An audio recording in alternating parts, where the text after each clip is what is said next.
Hoy nos adentramos en uno de esos temas que, una vez que los entiendes, cambian la forma en que ves el mundo. La percepción de grupos. Totalmente. Es un viaje al software de nuestra mente social. Y bueno, fundamental para cualquiera que esté preparando este temario. Desde luego. Vamos a seguir el rastro de una idea, desde esa chispa casi invisible de un estereotipo que se activa en milisegundos, hasta sus consecuencias en el mundo real. Consecuencias en cómo nos movemos, cómo tratamos a los demás. E incluso cómo justificamos la desigualdad. La misión, pues, es trazar un mapa claro de estas teorías para que las ideas clave se queden grabadas. Es un mapa fascinante, la verdad. Y para orientarnos hay que entender que la psicología social ya ha dejado atrás las explicaciones simples de me gusta o no me gusta. Ya no vale con eso. Para nada. El terreno que vamos a explorar se articula en torno a dos procesos clave. La categorización social, que es nuestra tendencia a meter a la gente en cajas, Ajá, y la estereotipia, que es lo que creemos que hay dentro de esas cajas. vale. Y todo esto enmarcado en la gran revolución que supuso la teoría de la identidad social de Tajfel y Turner en 1979. A partir de ahí, todo cobra un nuevo sentido. O sea que la idea de que vemos a alguien y simplemente decidimos si nos cae bien o mal es demasiado simple. Se queda muy corta, sí. Hay un proceso previo, casi invisible, de meter en cajas a la gente. Ese es solo el primer paso. Lo realmente crucial, y donde empieza nuestro viaje, es qué pasa en el instante en que esa caja se hable en nuestra mente. Claro. Los psicólogos ya sabían desde los años 50 y 60 que esto pasaba, pero el gran debate era, ¿podemos controlar lo que sale de ahí? Y aquí es donde la cosa se pone de verdad interesante, porque en 1989 una psicóloga llamada Patricia Devine propuso su modelo de disociación, que fue una auténtica bomba. ¿Lo fue? Si lo he entendido bien, su argumento tiene tres pilares. Primero, que todos en una cultura, nos guste o no, conocemos los mismos estereotipos. ¿Correcto? El estereotipo del profesor despistado o del político corrupto está en el aire cultural, lo compartimos todos. ¿Vale?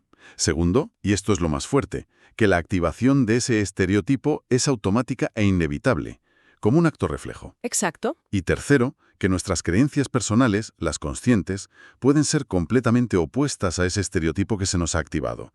De ahí lo de disociación, ¿no? Justo. De ahí el nombre. Una cosa es lo que la mente hace sola y otra lo que yo elijo creer. Exactamente. Y lo brillante es cómo lo demostró. Sus 3 estudios son un caso de manual, perfectos para fijar el modelo. A ver, En el primero, les pidió a personas con y sin prejuicios que describieran el estereotipo cultural de los afroamericanos. ¿y qué pasó? El resultado fue demoledor. Todos escribieron prácticamente lo mismo. Rasgos como agresivo u hostil demostró que el conocimiento era compartido. Vale, el primer pilar comprobado. Pero, ¿cómo demuestras que algo es automático, que pasa sin que nos demos cuenta? Usó una técnica de priming subliminal.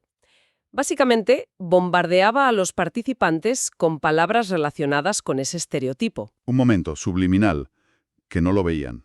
tan rápido que el ojo no las captaba conscientemente. Después les hacía leer la historia de una persona sin especificar su raza, que se comportaba de forma ambigua. Ya. Y aquí viene lo increíble. Todos los participantes, tanto los que se declaraban prejuiciosos como los que no, juzgaron a esa persona como más hostil. ¿Todos? Todos. El estereotipo se había activado por debajo del radar y estaba tiñendo su juicio. Espera un momento. ¿Me estás diciendo que aunque yo conscientemente rechace un estereotipo, mi cerebro lo puede usar a mis espaldas para juzgar a alguien? Uf, sí. Eso es bastante inquietante. Es la idea central de Divine. La activación es como un reflejo. El control viene después. Ah, vale. Y eso lo probó en su tercer estudio. Cuando les preguntó directamente por sus creencias personales, las personas sin prejuicio rechazaban de plano esos rasgos negativos. Decían, yo no creo esto. ¿Tenía sentido? Los prejuiciosos, en cambio, los aceptaban. Ahí está la disociación. Todos conocemos el libreto, a todos se nos empieza a reproducir automáticamente, pero solo a nivel consciente podemos gritar, corten, y decidir no seguir a ese guión. Entiendo. El impacto de Devine fue separar el software cultural que todos tenemos instalado, la estereotipia. Ujú. Del uso que decidimos hacer de él, el prejuicio. Pero entonces, ¿eso significa que estamos condenados a tener siempre esa primera reacción automática? ¿No hay escapatoria? Esa es la gran pregunta que se hicieron Lepore y Brown en 1997. Ah, Cuestionaron si esa activación era tan inevitable como Devine sugería. Se basaron en estudios como el de Gilbert y Hickson de 1991 que encontraron algo curioso. ¿el qué? Si distraes a una persona con otra tarea, si su cerebro está ocupado, puede que categorice a alguien, por ejemplo, como asiático, pero no llega a activar el estereotipo completo. O sea, que la categorización no siempre dispara la escopeta. No siempre. A ver si lo pillo. Devine dice que es un reflejo inevitable. Pero Lepore y Brown dicen, un momento, depende. Eso es. Si no tienes prejuicios muy arraigados o si tu cerebro está a otra cosa, quizá ese reflejo no se produzca. ¿Es así? Has dado en el clavo. Su argumento es que lo importante es la fuerza del vínculo en tu mente entre la etiqueta del grupo y los rasgos negativos. Claro. En personas sin prejuicios, ese vínculo es muy débil, y lo demostraron con un experimento genial que le daba la vuelta al de Devine. ¿Cómo? Si activaban el estereotipo completo, con rasgos negativos, pasaba lo mismo que con Devine. Pero, y esto es lo crucial, Sí. si solo activaban la etiqueta, la palabra negro, por ejemplo, solo las personas con altos prejuicios activaban los pensamientos negativos. Los que no tenían prejuicios. Las personas sin prejuicios, de hecho, activaron rasgos positivos. Ah, eso lo cambia todo. No es que la activación sea inevitable, sino que depende de qué botón pulses. Exacto. Si pulsas el botón estereotipo negativo, todos reaccionamos. Pero si solo pulsas el botón categoría, cada uno reacciona según sus propias creencias. Exacto. El proceso es más flexible de lo que se pensaba.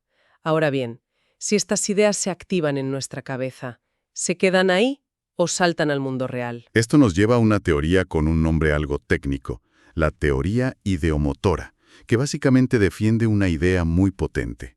Pensar es empezar a ser. Es una idea que ya anticipó el psicólogo William James en 1890.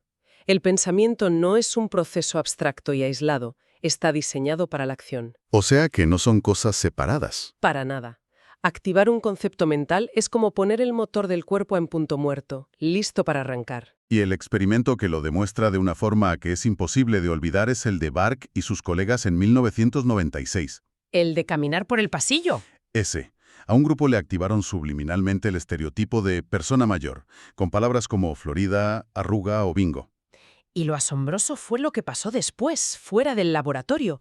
Midieron el tiempo que tardaban los participantes en caminar por el pasillo para irse. Y Y los que habían sido preparados con el estereotipo de la vejez caminaban significativamente más despacio. ¿me estás diciendo que por leer unas palabras asociadas a la vejez, la gente de verdad empezó a caminar más despacio? ¿De verdad? Es como si el cerebro le diera órdenes secretas al cuerpo. Es alucinante. Totalmente. Y no es un caso único. Otro estudio de Dijkster-Heiss y Van Knippenberg de 1998 encontró que si a los participantes se les activaba el estereotipo de profesor, obtenían mejores resultados en un test de cultura general. ¿En serio? Y si se les activaba el de hooligan, los resultados empeoraban. Tomo nota. Antes de una reunión importante, nada de leer crónicas deportivas. Mejor repasar la biografía de algún premio Nobel. No es mala idea. Pero, ¿cuál es el mecanismo exacto? ¿Cómo pasamos de la palabra arruga a mover las piernas más lento? Es una cascada. Primero se activa la categoría, persona mayor. Luego los rasgos asociados, lento. Vale. Después se activan en la mente las representaciones de conductas relacionadas con ser lento y finalmente esas ideas en la cabeza acaban activando los mecanismos del cuerpo que nos hacen actuar de esa forma concreta. Y me imagino que esto se vuelve todavía más potente cuando el estereotipo que se activa es sobre tu propio grupo, ¿no? Muchísimo más. Es lo que se llama autoestereotipo y el impacto es mayor. Claro. Hay un estudio muy claro de Bustillos y su equipo en 2012 que lo ilustra a la perfección. Compararon el efecto de dos etiquetas, la negativa viejo y la neutra persona mayor. Ajá. La etiqueta viejo hacía que todos los participantes reaccionaran más lento en una tarea, pero el efecto era brutalmente mayor en las propias personas mayores. ¡Wow! Internalizan el estereotipo y este actúa sobre ellos. Esto da una base científica muy sólida a decisiones como la de la ONU en 1999 de recomendar el cambio de viejo por persona mayor. Las palabras construyen realidades. Desde luego. Y esto me lleva a la parte más oscura de nuestro viaje. Si una simple palabra puede hacernos caminar más lento, ¿qué ocurre cuando la percepción de un grupo va mucho más allá y llega a negar su propia humanidad? Uf, Tenemos que hablar de la deshumanización. es un tema terrible, con una larga historia. Desde Aristóteles diciendo que los esclavos eran herramientas vivas, ¿Ya? hasta los debates en el siglo XVI sobre si los indígenas americanos tenían alma. Y no es cosa del pasado. No, para nada. Un informe de la Organización Internacional del Trabajo de 2022 estima que hay casi 28 millones de personas en situación de esclavitud moderna. Es una cifra escalofriante. Para entender un fenómeno tan complejo, supongo que la psicología lo ha abordado desde distintos ángulos. Sí, y para estudiarlo es útil tener claros los tres enfoques principales. Vale. El primero, de Kellman y Hamilton, en los 70, ve la deshumanización como un mecanismo que justifica la violencia. ¿Cómo? Quitarle la humanidad a la víctima es uno de los pasos, junto a la obediencia a la autoridad, que permite a la gente corriente cometer atrocidades. Es como apagar un interruptor moral. El segundo enfoque, si no me equivoco, es el de la exclusión moral de Opotou. Exacto. Consiste en trazar un círculo a nuestro alrededor que define nuestra comunidad moral. Entiendo. A los que están dentro les aplicamos nuestras normas de justicia, empatía y derechos. Deshumanizar a un grupo es simplemente echarlo fuera de ese círculo. ¿Y entonces sus problemas y su sufrimiento? Ya. Dejan de importarnos. Y hay una tercera forma, más sutil, que quizá es la que más nos encontramos en el día a día, la infrahumanización de Legends. Esa es. No es ver a los demás como animales, es algo más sutil. Consiste en negarles las emociones que consideramos exclusivamente humanas. Las emociones secundarias. Eso es, como la nostalgia, la compasión o el remordimiento. Les reconocemos emociones primarias, las que compartimos con los animales, como la alegría o el miedo, pero les negamos la profundidad emocional que nos atribuimos a nosotros mismos. Entiendo.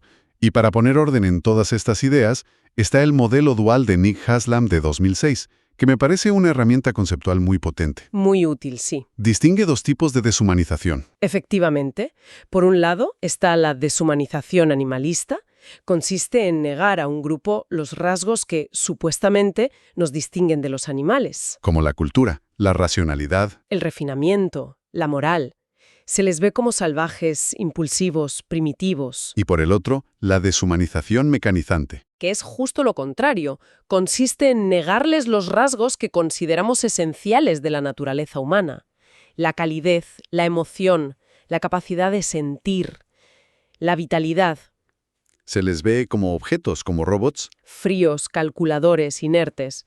Son dos formas distintas de negar la humanidad. Qué distinción tan clara. Y me hace pensar, hasta ahora hemos hablado de la mirada del perpetrador. Pero, ¿cómo se vive esto desde el otro lado? Esa es la clave para entender el daño que causa. Hay dos conceptos importantísimos aquí. El primero es la metadeshumanización. ¿Qué es? Es darte cuenta de que los demás te ven como menos humano. Es la conciencia de ser el objeto de esa mirada deshumanizante. Y el segundo, que me imagino que es el paso final y más destructivo, es la autodeshumanización. Sí. Es cuando la víctima acaba internalizando esa visión, cuando llega a percibirse a sí misma como menos humana. Qué terrible. Hay un ejemplo clínico tremendo de un estudio de Fontese de 2021 con personas con consumo grave de alcohol. ¿Y qué vieron? Descubrieron que los niveles de autodeshumanización predecían una menor confianza en su capacidad para dejar de beber. O sea que... Al verse a sí mismos como menos humanos, sentían que tenían menos control sobre sus vidas. Es un círculo vicioso devastador. Qué círculo vicioso más terrible. Y me hace pensar, hasta ahora hemos hablado de cómo percibimos a un grupo concreto, casi en el vacío. Ajá. Pero en la vida real casi nunca lo hacemos de forma aislada, ¿verdad? Siempre es en comparación con otro. Nunca es en el vacío. Toda percepción social es comparativa. Y en esa comparación, nuestro juicio se mueve en dos dimensiones fundamentales, como demostraron Susan Fiske y sus colegas en 2002. ¿Cuáles son? La primera es la cordialidad. Tienen buenas o malas intenciones hacia nosotros. La segunda es la competencia. Tienen la capacidad de llevar a cabo esas intenciones. Cordialidad y competencia. Intención y capacidad. Vale, ¿Y qué pasa cuando comparamos a dos grupos usando estas dos dimensiones? Pasa algo muy curioso que se conoce como el efecto de compensación. ¿El qué? Tendemos a puntuar a los grupos de forma opuesta en las dos dimensiones. Si vemos a un grupo como muy competente, tendemos a pensar que es poco cordial. Ah, Y si lo vemos como muy cordial, tendemos a asumir que es poco competente. o sea que en nuestra mente no se puede tener todo. O eres listo y frío, o eres simpático y un poco torpe. Esa es la lógica subyacente. El ejemplo clásico es el estudio de Gijsbert de 2005 sobre la percepción entre franceses y belgas. ¿Y qué? Tanto los propios franceses como los belgas estaban de acuerdo. Los franceses, el grupo de mayor estatus, eran vistos como muy competentes pero poco cordiales. Los belgas, de menor estatus, como muy cordiales pero poco competentes. Pero, ¿no podría ser eso un simple reflejo de la realidad? ¿O un efecto halo? ¿Cómo sabemos que es un mecanismo mental que busca activamente ese equilibrio? Para eso está el brillante experimento de Judd y su equipo en 2005. Usaron grupos ficticios sobre los que nadie tenía información previa. ¿Vale? A un grupo de participantes le dijeron que el grupo A era muy competente, sin decir nada sobre su cordialidad. Pues bien, ¿Qué pasó? los participantes automáticamente infirieron que el grupo A era frío y poco cordial. Rellenaron el hueco. Exacto. E hicieron lo contrario con el grupo B. Y los participantes asumieron que eran simpáticos pero incompetentes. Nuestra mente crea esa compensación, rellena los huecos para que el mundo social parezca equilibrado. Vale, entiendo el mecanismo. Pero, ¿por qué? ¿Para qué sirve esta tendencia a compensar? Sirve para mantener el sistema como está. Y lo curioso es que ofrece una justificación para todos. Para todos. Sí, a los grupos de alto estatus les permite decir, sí, somos más competentes, pero ellos son más majos, así que todo está bien. Les permite mantener su posición de poder pareciendo justos. Y a los grupos de bajo estatus. Les da un premio de consolación que protege su autoestima colectiva. Puede que no tengamos tanto éxito, pero somos mejor gente, más auténticos, más cálidos. El problema es que... El problema es que al aceptar esa dimensión positiva, se está justificando implícitamente la desigualdad en la otra. Mantiene el status quo. Es un mecanismo muy sutil para que todo siga igual.